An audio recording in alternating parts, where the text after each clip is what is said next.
This is the fifth robotic lecture of CAM 810S. The topics are tool changing systems, coordinates in robot systems, controller architecture, and programming. In order to speed up pick and place procedures, robot arms are equipped with double or even multiple grippers. Double grippers are often used in loading and unloading of CNC machines, thus reducing the time needed for the operation. Multiple grippers are mainly used to shorten pick and place applications.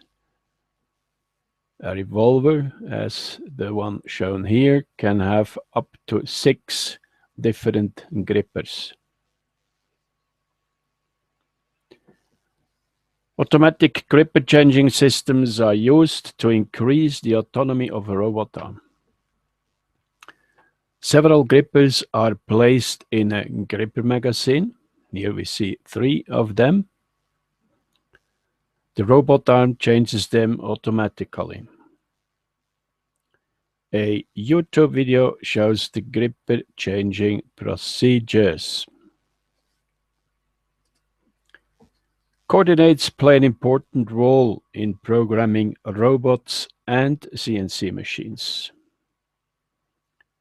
A welcome help in determining coordinates is the right-hand rule. Hold your right hand in front of you at the height of your belly and extend thumb, index finger, and middle finger as shown. The thumb, which points to the right, represents the plus X axis. The index finger, which points straight ahead, represents the plus Y axis. And the middle finger, which points up, represents the plus Z axis. Rotating axes around these three are A, around the X axis, B, around the Y axis, and C, around the Z axis.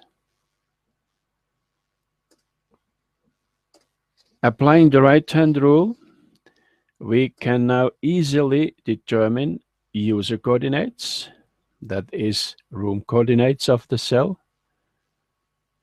objects coordinates, as well as robot coordinates and tool coordinates.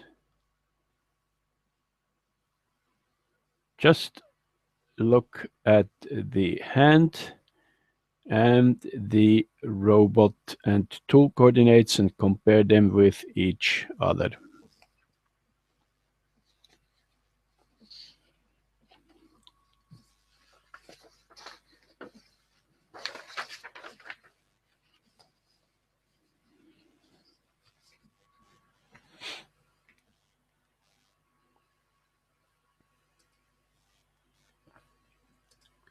Applying the right-hand rule to our ER4U robot arm, we seem to have a problem. The reason is the viewpoint, that is the place of origin of the viewer. Look at the point of origin at the base of the robot. You must imagine yourself to be at the point of origin, looking in the direction of the x-axis, of the plus x-axis. Holding your right hand in front of your belly, so that the thumb points in the plus x directions, you will see that the right-hand rule applies perfectly also to our educational ER4 robots.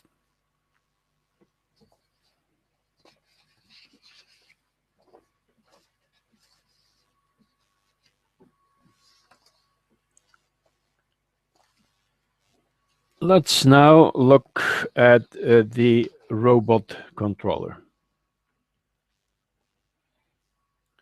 In a summary way, we can say that the robot controller references and homes the robot arm.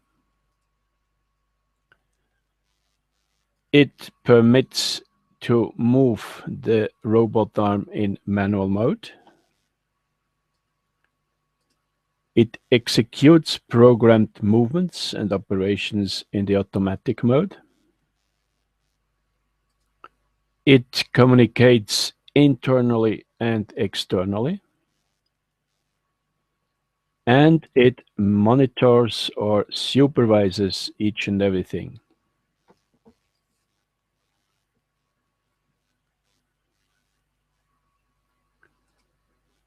Now to the architecture or design of a robot controller. To the computer, the robot controller is equipped with a CPU, a central processing unit. The CPU processes the program and transforms coordinates so that the arm can reach a pre-programmed point. Internal memories include the operating system, programs, and points. A control panel permits data input and data display. The teach pendant, a detached console with a keypad and a display, permits data input and display near the robot arm during the setup. It is an important element for moving the robot while teaching and memorizing positions. We shall have a closer look at it later on. Data transfer interface is needed for program backup, offline programming, and other operations. A bus interface is needed as a kind of crosslink for intelligent sensors. Digital outputs or digital inputs, receive external signals from digital sources such as sensors, whereas digital outputs send signals to the periphery and in some cases to the gripper.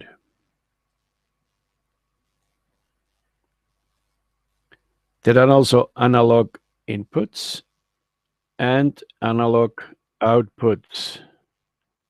So not in our ER4U controller. We have only got digital inputs and outputs. It's clear that each axis needs a position control. All these elements are connected to an internal bus system which transports data.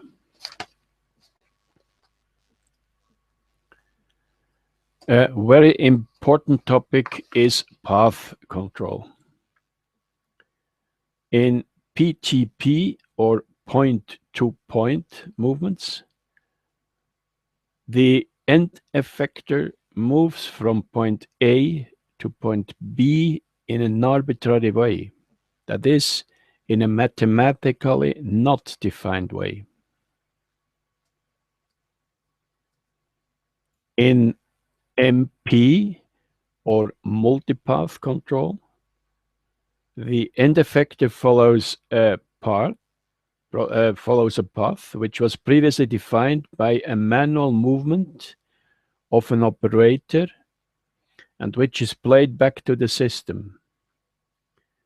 It is used in spray painting, in coating, in deburring, and some welding applications.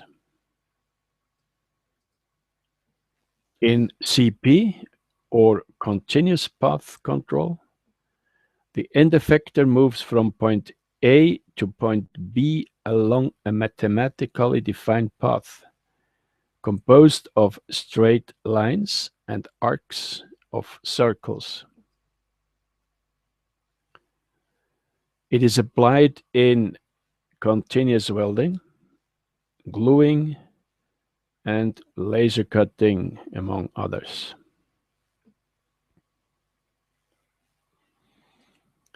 In order to have a smooth, continuous movement between the end of point C of a linear movement and the beginning of an arc,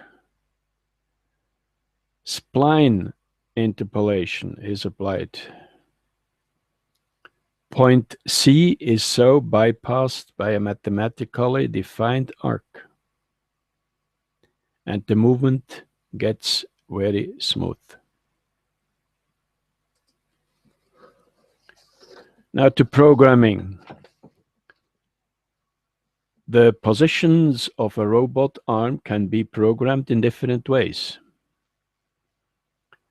In direct or online programming, we use a teach pendant. This is known as teach-in programming.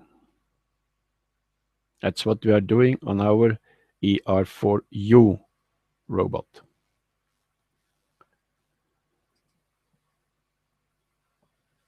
In playback, also called lead by the nose programming of positions, the operator, a spray gun painter for instance, guides the robot manually.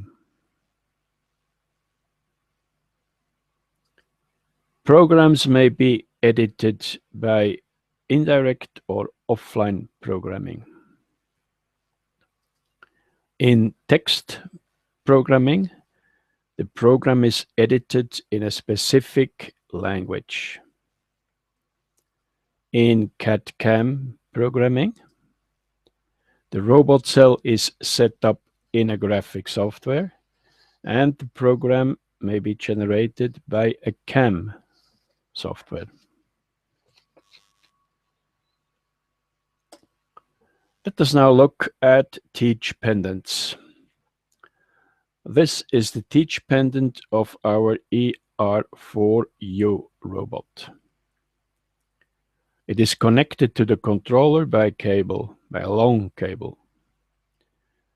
The multifunction keypad is used to enter data, which is displayed at the LCD display. This teach pendant is used for position teaching during the setup procedure of a specific task. The program is then defined by indirect text programming.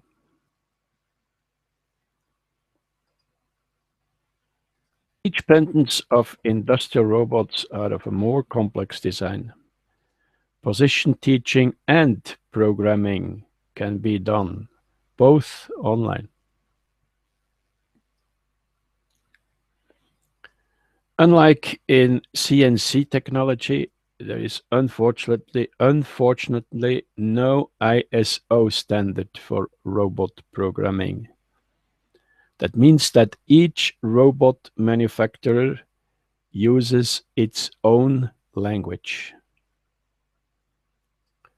Most robot languages are based on widely used computer program languages such as Pascal, C, C++, and other C languages, Fortran, Visual Basic, and others.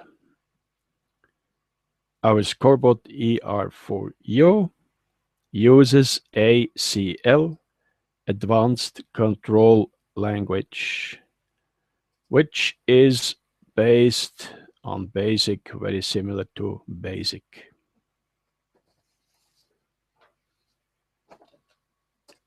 Here are a few ACL examples. Open means open the gripper. Close for close the gripper. Speed 60 means that the speed is set to 60%. Move, we move from one point to another. That means point to point movement. Movel means move linear. Movec means move circular. Set out 1 equal 1, for instance, is used for set output signal, setting an output signal. And when we are waiting for an input signal, we use the term wait in. And the digital input for which we are waiting for a signal. You're going to learn fundamental commands of this ACL language and teach-in programming during laboratory practice later in this course. This is the end of the 5th robotic lecture. Please watch the YouTube videos and do the exercises of this lecture. Thank you.